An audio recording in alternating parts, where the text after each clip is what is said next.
자, 반갑습니다. 한바닥 한국사입니다. 오늘 배울 내용은 한국사 능력검정시험 24강 고려의 사회사 부분에 대해서 살펴보도록 하겠습니다. 우리가 고대 국가할 때도 이 사회사 할 때는 가장 중요한 것이 무엇이냐, 사회사 할 때는 가장 중점적으로 봐야 될 것이 바로 신분제가 되겠습니다. 그래서 가장 제일 먼저 살펴봐야 될 것이 신분제, 그리고 그 외에 사람들의 삶의 모습이라든지 그 시대의 특징적인 모습들을 갖다가 체크해 보시면 되는데, 먼저 그래서 고려시대의 신분제도에 대해서 구체적으로 한번 살펴보도록 하겠습니다. 고려시대의 신분제는 기본적으로 사신분제를 갖다가 원칙으로 합니다. 신분제를 갖다가 원칙으로 하죠. 참고로 우리가 고대 국가 때의 신분제는 3신분제로 구성되어져 있다고 했습니다. 귀족, 평민, 천민. 옆에 한번 적어보면 고대 국가 시기의 신분제는 3신분제로 구성되어져 있는데, 3신분은 귀족, 그리고 그 밑이 평민, 그리고 천민, 이렇게 3신분으로 구성되어 있는데, 이후 이 귀족에 있어서 분화가 약간 일어나게 됩니다. 고위 귀족과 그리고 하위 귀족으로 나뉘게 되고, 즉 고려시대로 넘어오게 되면 이 하위 귀족이 떨어져 나가서 이제 어떤 계층으로 나가게 되냐면 중류층이라는 계층을 이루게 되는 겁니다. 그래서 고려의 신분제를 갖다 보면, 자, 고대 국가는 몇 신분제? 3신분제인데 비해서, 이렇게 3신분제에 비해서 고려시대 때는 4신분제인데, 4신분제가 어떻게 구성되어져 있냐면, 제일 위에 신분이 귀족으로 구성되어져 있고, 그 다음에 이제까지 보지 못했던 중류층이라는 신분층이 등장을 하게 됩니다. 누가 등장했다? 중류층이라는 신분이 등장을 하게 되고, 그 다음에 일반 평민들을 이때는 뭐라 부르냐면 양민이라 불렀습니다. 양민이라는 계층이 등장하게 되고, 맨 마지막에 천민이 이렇게 등장을 하게 되는 거죠.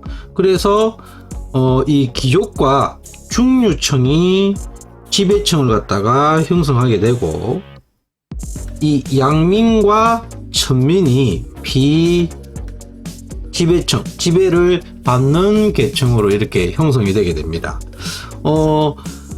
귀족의 구체적인 특징들을 갖다 살펴보면, 일반적으로 귀족이라고 하면 5품 이상의 고위 관료를 의미합니다. 5품 이상의 고위 관료 집단을 갖다가 귀족이라고, 이들은 무엇을 통해서 여러 가지 혜택을 얻게 되냐면, 이게 좀 중요한데, 음서라는 제도와, 자, 음서 기억나시죠?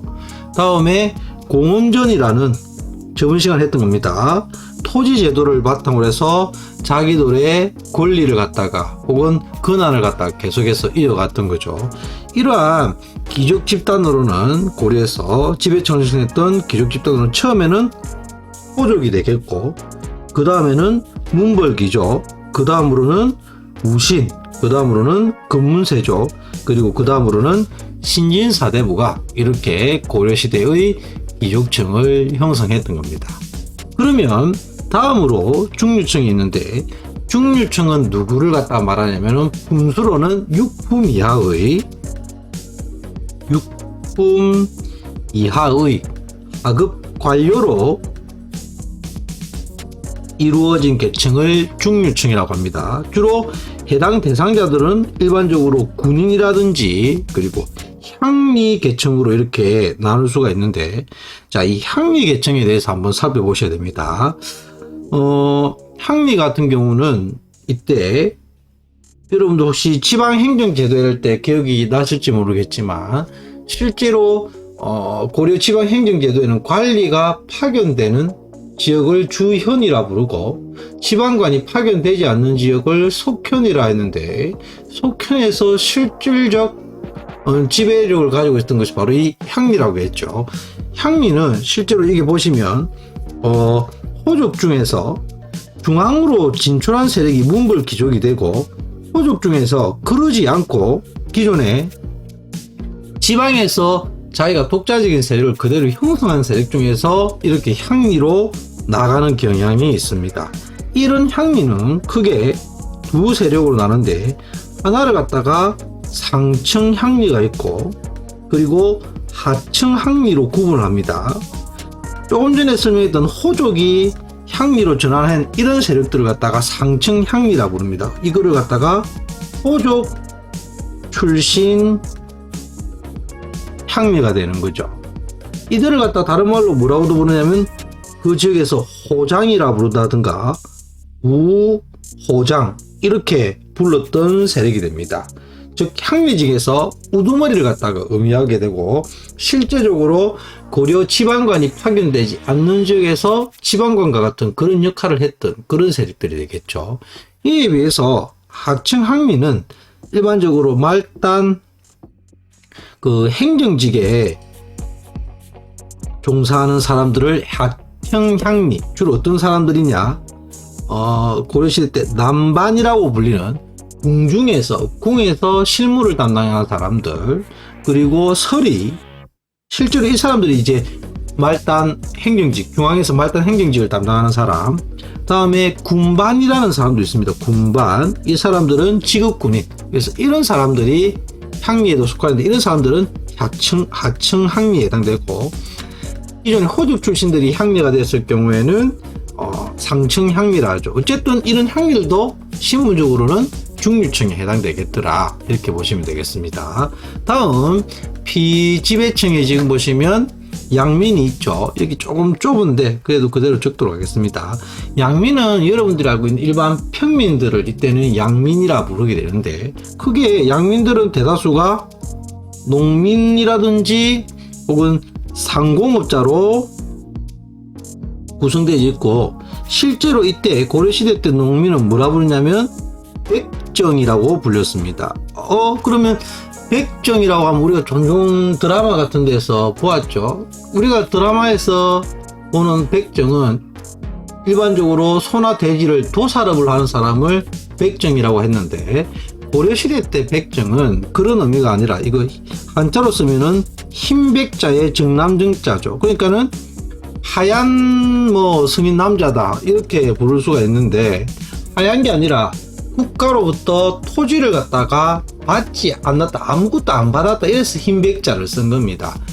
귀족이나 중류층은 여러분들이 저번 시간에 경제 파트에서 봤다시피 국가로부터 토지를 받았죠. 그런데 이런 농민들은 관직이 오르지 않았기 때문에 토지를 받지 않습니다. 그래서 이때 백정 이렇게 불렀던 겁니다.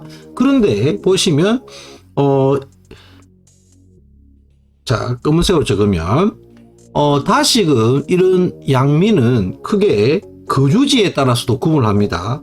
군과 현에 거주하는 양민과, 그리고 향, 부곡, 소에 거주하는 양민으로 나뉘어지게 되는데, 이 향부국 소에 거주하는 양민들은 엄청난 차별 대우를 많이 받아서 다른 지역에 비해서 세금도 많이 내고, 또한 거주 이전에 자유도 없던 이러한 차별적 대우를 받았던 양민들이 바로 향부국 소에 거주하는 양민이 되더란 겁니다. 그래서 나중에 되면은 이 향부국 소에서 거주하는 양민들이 여러 가지 이제 성격을 시켜달라는 그런 여러 가지 봉기를 일으키기도 하죠. 참고로 향부국 소에서는 주로 어떤 일을 갖다가 종사하냐면, 이쪽에서는 농업을 종사하고, 소는 저번 시간에 했던 거 기억날지 모르겠지만 여기서는 수공업을 갖다가 종사를 갖다가 하게 됩니다. 다음이 천민이 되는데, 천민은 대다수가 노비로 구성되어져 있습니다. 여기서 말하는 노비는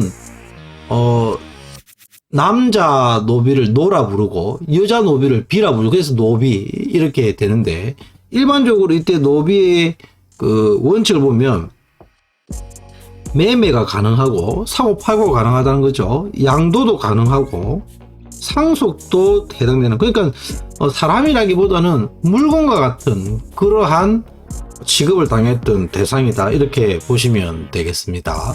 아울러서 또한 그 일천적천이라 하여 부모 중에서 한 명이라도 노비일 경우에는 자식도 노비가 되는 이러한 모습을 보였던 거죠. 또한 이때 보시면, 자, 밑에다가 좀 더 이어서 적도록 하겠습니다. 노비는 크게 다시금 공노비와 그리고 사노비로 나누습니다. 공노비와 사노비로 나누고, 공노비도 다시금 입역노비라 하는 세력이 있고 입역노비가 있고 다시금 외거노비가 있습니다. 외거노비가 있는데, 입역노비는 공공기관에 근무하는 노비입니다. 그러니까 뭐 공무원이 아니라 공공기관에서 노비와 같은 잡일, 흐드낼 일을 갖다가 하는 국가관청 소속의 노비다, 이렇게 보시면 되고, 외거노비 같은 경우는 그 농업에 종사하며 국가에다가 일정액을 국가에 납부하는, 뭐 국가기관에 땅을 갖다 농사를 짓는다든가 뭐 그런 식으로 해가지고 일정액을 매년 국가에 납부하는 이런 노비를 외거노비라 부릅니다. 국가도 가지고 있는 땅이 있겠죠. 그 농사를 갖다 지어야 되겠죠. 그래서 노비를 통해서 농사를 짓고, 그 노비가 국가 일정 기간 일정액을 계속해서 납부를 하게 되고, 사노비는 크게 다시금 또 솔거노비와 그리고 역시 외거노비로 나누겠는데, 드라마 같은 데 보면 돌쇠 할 때 그 돌쇠, 집에서 온갖 잡일 하는 그런 노비 있죠. 그런 노비를 사실은 솔거노비라 부릅니다. 집안일 등을 갖다가 담당하는 이런 노비들이 솔거노비에 해당되고, 다음에 외거노비에 해당되는 것은 집주인의 땅을 갖다가 경작하면서 그 땅의 경작물을 갖다가 일부분을 자기가 먹고 사는데 사용하고, 나머지를 갖다가 그 집주인에게 바치는데, 그걸 갖다 뭐라 부르냐면 신공이라 부릅니다. 신공. 이러한 신공을 납부하는 노비를 외거노비, 이렇게 구성되어 있다는 거죠. 그래서 천민은 대다수가 노비로 구성되어 있고, 물건과도 같은 이러한 취급을 받았고, 이렇게 나뉘어져 있더라. 그래서 크게 고려의 사회 신문제들은 사신문제로 구성되어 있고 이러한 특징을 가지고 있더라는 겁니다. 그러면 두 번째, 백성의 생활의 모습을 보도록 합시다. 이 시대 때 백성의 생활 모습. 일단은 대표적인 농민 조직을 갖다가 보면, 향도라는 조직이 있습니다. 고려시대 때 종종 출제가 되는 부분인데, 이 향도는 그 부처님이 오시는 걸 갖다가 환영하기 위해서 바닷가 근처에서 나무를 태우고 이런 활동을 하는 매향 활동이라는 게 있습니다. 그런 활동을 하던 고려 전기 때는 이런 불교 활동을 하던 불교 조직입니다. 이 향도가 불교 조직입니다. 어떤 활동을 하든 매향 활동을 하던 불교 조직인데, 이게 고려 위로 점점 지나가면서 농민 공동체 조직으로 변화가 됩니다. 이 향도라는, 원래는 그래서 이 향도라는 조직 자체가 불교 조직이었는데, 예를 들어서 그런 거죠. 이런 매향 활동을 하는데 A라는 사람이 갑자기 이 활동이 안 놉니다. 그러면 다른 사람들이 왜 A라는 사람이 왜 안 나오지? 무슨 집에 일이 있나? 이래가지고 그 집을 갖다가 찾아가죠. 그러니까 그 집을 갖다가 찾아가니까 그 A라는 집에서 커다란 문제가 있더라. 그러니까 우리가 좀 같이 도와주자, 이렇게 협동하자, 이런 식으로 성격이 점점 바뀌면서 나중에는 이 조직 자체가 농민 공동체 조직으로 변화되었다는 겁니다. 다음, 사회제도. 자, 제일 어떻게 보면 고려의 사회사에서 가장 많이 나오는 부분이 아닐까, 이렇게 보여집니다. 사회제도에 보면 첫 번째로 빈민 구제기구가 있습니다. 빈민 구제기구. 첫 번째 빈민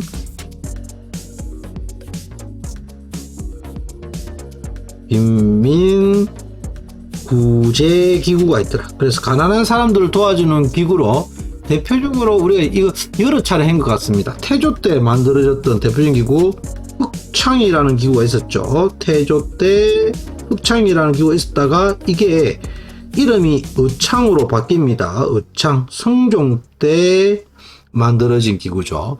또 한 가지 이와 유사한 걸로 성격은 약간 틀리지만 제위보라는 게 있습니다. 이 제위보라는 게 있는데 일종의 장학금 마련 기관입니다. 장학금.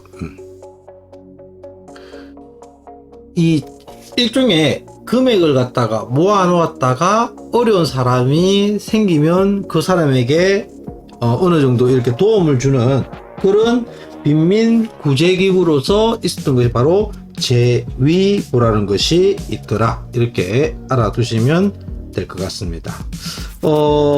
이거는 일종의 광종 때 설치된 건데 오늘날도 그 장학금 기금을 갖다가 누가 주면 거기에서 노는 이자를 통해서 여러 어려운 사람들 도움을 주죠. 그런 거와 같이 이것도 일정 금액을 놨다가 그 이자를 가지고 해서 빈민들을 갖다 구제해주는 그런 기구로 고려 때 있었던 게 바로 이 제위보라는 기구도 있었고, 또 한 가지 또 고려 때 물가 조절 기구도 있습니다. 물가 조절 기구로서 상평창이라는 기구가 있더라.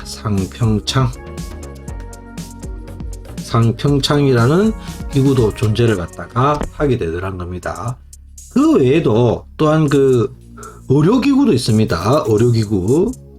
의료구제기구라고 적어봅시다. 의료구제기구로서 대표적으로 동서대비원이라는 게 있습니다. 환자의 진료라든지 그리고 가난한 사람들을 의료 쪽에서 도움을 주는 기구로서 대표적인 게 개경의 동쪽과 서쪽에 설치를 해서 동서대비원이라는 기구가 있습니다. 동서대비원이라는 기구가 있고, 또 대표적인 의료기구로서 이때 해민국이라는 약을 파는 기구다 이렇게 보시면 되겠죠. 그래서 해민국이라는 기구도 있더라. 그래서 세부적인 것도 알면 좋지만 이게 고려시대 때의 기구구나 이런 것들을 알아두시면 좋을 것 같습니다. 또한 재해 발생 시에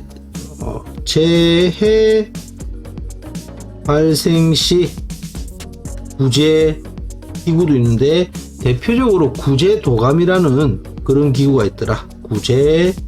구제도감이라는 기구도 있더라. 그래서 이러한 다양한 기구들도 고려시대 때 만들어져서 백성들의 생활을 어느 정도 보장하는 기구들이 만들어졌다. 이렇게 알아두시면 되겠습니다.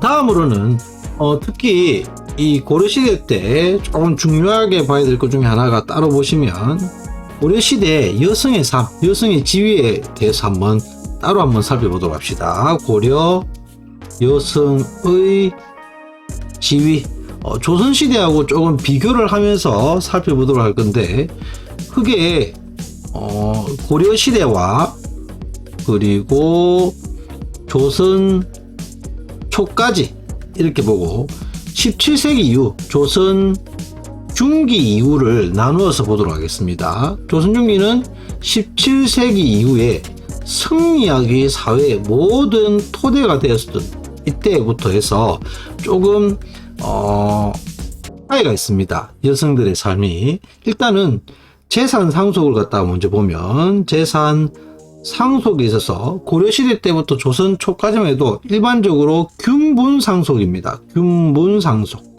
아들, 딸, 첫째, 둘째 상관없이 균등하게 상속이 이루어졌던 것에 비해서 조선 중기 이후로 넘어가면 장자, 우대 상속으로 변화되게 됩니다. 무조건 첫째를 갖다가 중요시하는 그런 사회적 분위기로 바뀌게 되었다는 겁니다. 다음에 제사 같은 경우도, 오늘도 또 화면이 계속해서 깜빡거리는데 한번 양해 부탁드립니다. 제사 같은 경우도 아들, 딸이나 첫째나 둘째나 상관없이 돌아가면서 제사를 지냅니다. 이거를 갖다가 뭐라 부르냐면은 윤행이라 부릅니다. 윤행이라고 부릅니다. 이거는 돌아가면서 제사를 지내는 거. 그런데 조선 중기 이후로 넘어가면 장자가 무조건 제사를 갖다가 지내죠. 그리고 고려시대 때는 아들이 없으면 누구도 제사를 지냈냐면 딸도 제사를 지냈답니다. 딸도 제사를 지냈는데 조선 중기 이후로 넘어가면 아들이 없을 경우에는 양자를 갖다가 들여서 이렇게 제사를 갖다가 지냈을 정도로 남아선호 사상 그리고 부계 중심 사회로 나아갔다는 겁니다. 그리고 호적의 기록도 보면 호적에 입적을 시키는 것도 보면 고려 시대 때부터 조선 초기까지만 해도 태어나는 순서대로 호적에 입적을 갖다가 했던 것에 비해서 그리고 이때는 여성도 호주가 가능했죠. 그런데 조선 중기로 넘어가면 여성을 갖다가 아예 호적에 입적을 안 시키는 경우도 있고 특히 여성의 호주로 기입되는 것을 금지했던 시기가 조선 중기 이후가 되겠습니다.